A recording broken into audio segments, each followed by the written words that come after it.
你以為這只是一副眼鏡，其實它把耳機跟錄音筆都藏進去了，會不會很重很難戴？等等告訴你。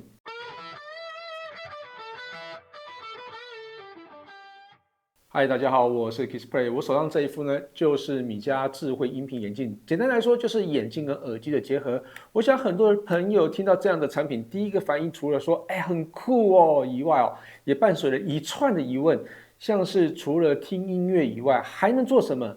可以講電話嗎？可以錄音嗎？會不會很重？沒錯。其實，2025年台灣小米就曾經推出過小米智慧音頻眼鏡，當時它的功能真的只有眼鏡加上耳機，而這次推出的產品算是第二代，功能跟設計上，可以說整個是大翻新啊！我只能說變得超級實用，就像開頭所說的，它把錄音筆也放了進去。那究竟好不好用，好不好戴？接下來就一一分享給大家。這次推出的米家智慧音頻眼鏡共有3個款式，分別是我手上的深空鈦款，還有金屬飛行員款、混合枚架款。先講深空鈦款，它算是3個款式裡面最低調的一款，外形就看起來就是一副乾乾淨淨的金屬框眼鏡，日常佩戴時完全不會突兀。那如果你喜歡造型感更強一點的，還有金屬飛行員款，還有混合枚架款，這2款有快拆的結構，可以依照需求換成抗藍光或是換成太陽眼鏡，功能性是更好的。不過不管哪一款，重點都是在鏡腳的設計，裡面放了非常多的東西啊，像是喇叭麥克風啊、電池等等。所以回到大家最在意的問題，它到底會不會很重很難戴？我先講結論啊，這副眼鏡的佩戴感受比我的原先的預期要好很多哦。以這一副深空鈦款來說，它本體不含鏡片大概是27.6公克，加上鏡片呢大概是34.4公克，相較我日常戴的 Lindbergh 的眼鏡只有15克哦。換上這副眼鏡應該會很有感吧？那事實上卻恰恰相反。戴上後確實是有存在感一些，但鼻梁的壓力並沒有變化很多，原因就是在配重的部分啊，它把壓力分散到鏡腳的後段，但是這樣來說，耳朵的壓力應該就會變重很多。其實也還好嘞，因為呢是它的鉸鏈的設計啊，是彈簧的結構，戴起來啊有點向內包覆的穩定感，那這樣向內的包覆力啊也會分散向下的壓力。所以看到34.4公克的數字呢，但佩戴起來大概我覺得可能只有20克的感受，所以讓我真的覺得蠻驚豔的。另外它還有 IP54的防塵防水，生活中遇到下雨或是流汗都能有效防護，所以完全不用太擔心了。米家智慧音頻眼鏡最基本功能就是讓你不用塞耳朵，也能聽。所以你在通勤時聽 podcast 啊，走路聽音樂，做家事聽節目，甚至在辦公室裡面邊工作邊放內容，它都很適合。它的設計呢是開放式音場，聲音是從鏡腳的單體啊，把聲音送到你的耳朵旁邊。單體的設計也非常有趣，左右兩邊都有2顆單體，一顆藏在鏡腳的下方，放在耳朵前面，那直接把主要的聲音送給你；另外一顆是在鏡腳的上方，耳朵的後面，負責沒有方向性的中低音，創造空間感。那開放式最大的特色就是你聽得到外面的聲音，跟聽得到音樂的聲音兩邊都可以聽得到。無論是通勤時的站內廣播或者走路時旁邊的車輛，或是辦公室有人叫你的時候，都不會像開了結界一樣沒有反應。當然。開放式一定會被問會不會漏音，它其實有2種聲音模式，一種是音質空間感都比較好的一般模式哦，那另外一種是隱私模式啊。先測試這2種模式給大家參考一下哦。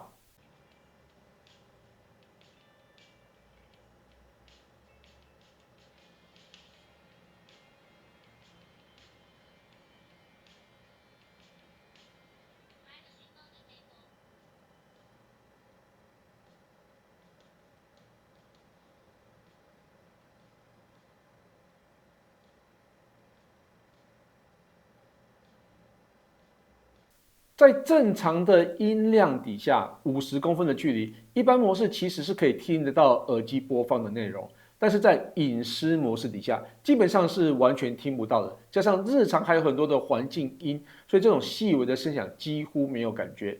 當然啊，你如果把聲音開得超級大，或者是旁邊的人靠得很近的時候，多多少少還是可以聽得到一點點內容。但老實說，漏不漏這件事情，就是看每個人的容忍度不同。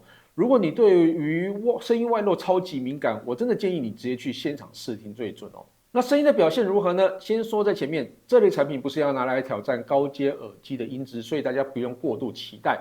以我的感受來說，人聲的表現非常的清晰，所以像是 Podcast 啊、語音內容、線上會議或是線上課程都很適合使用。音樂的話，中低音受限單體比較小，也不是直接入耳，所以表現就一般般。但聽個低音不是很重的歌曲還算過得去。另外因為加了後方2顆單體，空間感的表現甚至比一般的耳機還要來得好。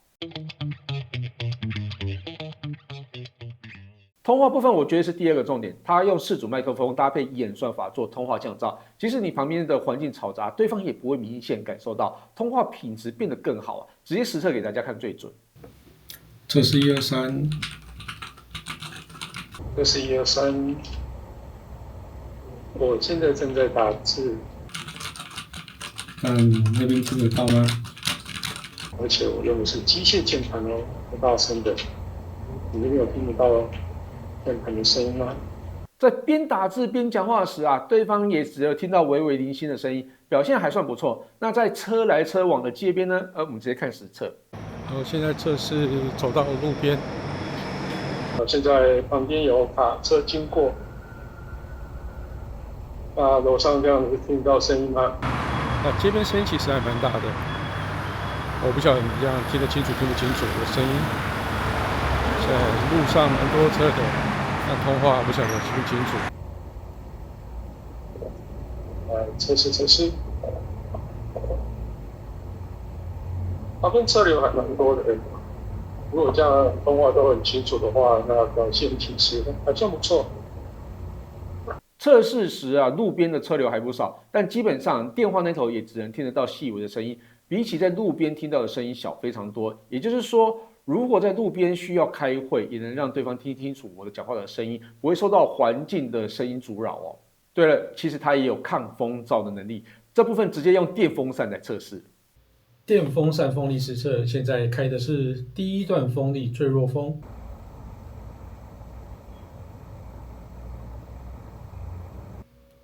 現在已經到了第2段風力，大概是平常的微風左右。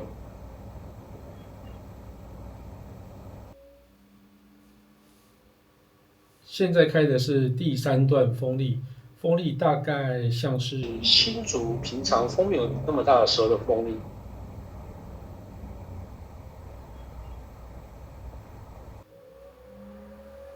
現在開的是第4段風力，風的速度大概算是新竹日常。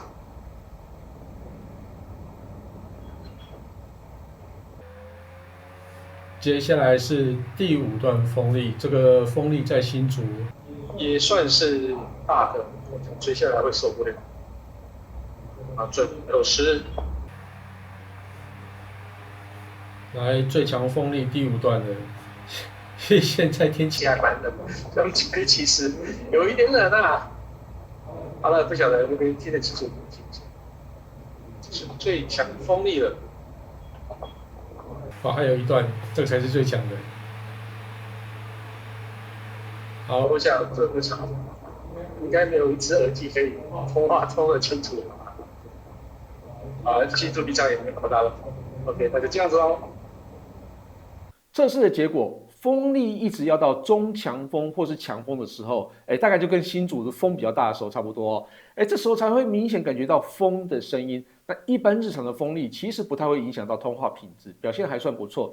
整個測試下來，通話的抗噪能力表現都非常優異，作為視訊會議啊，會是非常好的工具。好，重點來了，為什麼我說這次第2代變得超級實用？就是因為錄音。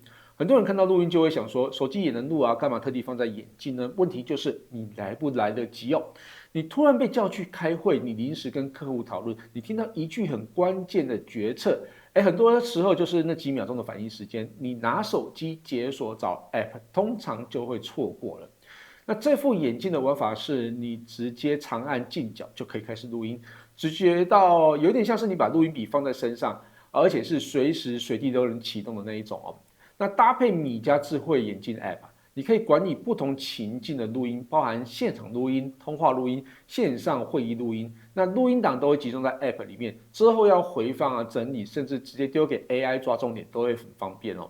那這邊也要提醒一下，因為錄音會牽涉到規範跟同意的問題，在使用前最好確認一下規定哦，也應該要告知對方取得同意，才不會引起不必要的困擾。